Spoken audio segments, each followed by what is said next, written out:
Hello friends, अगर आज की कहानी अच्छी लगे तो लाइक शेयर और सब्सक्राइब जरूर कीजिए। आज की कहानी महाभारत काल की बात है। एक बार श्री कृष्ण, बलराम और उनके मित्र कहीं जा रहे थे। गंतव्य पर पहुंचने से पहले ही शाम हो गई। उन्होंने रात्रि में यात्रा करना उचित नहीं समझा और उनमें आपस में सहमति बनी कि आज रात इसी वन में बिताई जाए। तय हुआ कि हर व्यक्ति बारी बारी से पहरा देगा ताकि बाकी निश्चित होकर आराम कर सके। इसी क्रम में श्री कृष्ण बलराम आराम कर रहे थे और उनका मित्र पहरा दे रहे थे। तभी उस वन में रहने वाले एक राक्षस उनके सामने आ गया। उन्होंने उनके मित्र को युद्ध के लिए ललकारा। दोनों में युद्ध होने लगा, लेकिन राक्षस की ताकत के आगे उनके मित्र पराजित होने लगे।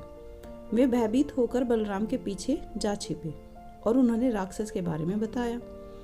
बलराम को आता देख राक्षस उन्हें भी युद्ध की चुनौती देते हुए उकसाने लगे। यह देखकर उन्हें आवेश आ गया और उस राक्षस से द्वंद्व करने लगे, लेकिन शीघ्र ही उन्हें आभास हो गया कि वे इससे नहीं जीत पाएंगे। बलराम की शक्ति क्षीण होने लगी।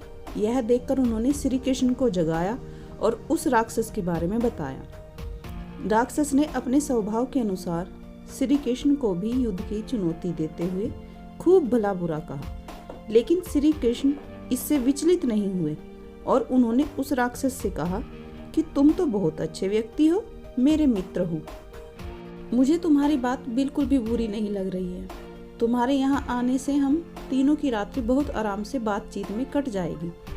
अब राक्षस हैरान परेशान सा श्री कृष्ण की ओर देखने लगा। उन्होंने फिर उसे उकसाने की भरपूर कोशिश की, लेकिन श्री कृष्ण पर उसका कोई प्रभाव नहीं पड़ा। इसका असर यह हुआ कि राक्षस की ताकत घटने लगी। थोड़ी देर में उस राक्षस का कद घटते घटते घटते एक कीट के बराबर हो गया। तब श्री कृष्ण ने उसे पकड़कर अपने पीताम्बर में बांध लिया। बलराम और उनके मित्र दोनों हैरान होकर श्री कृष्ण की ओर देखने लगे। उन दोनों की ओर देखते हुए श्री कृष्ण ने कहा कि इस राक्षस का नाम क्रोध है।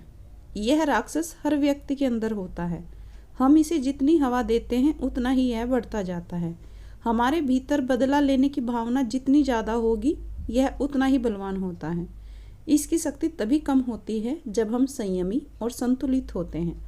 हम क्रोध रूपी राक्षस की जितनी उपेक्षा करेंगे, उतनी ही इसकी शक्ति कम होती जाएगी।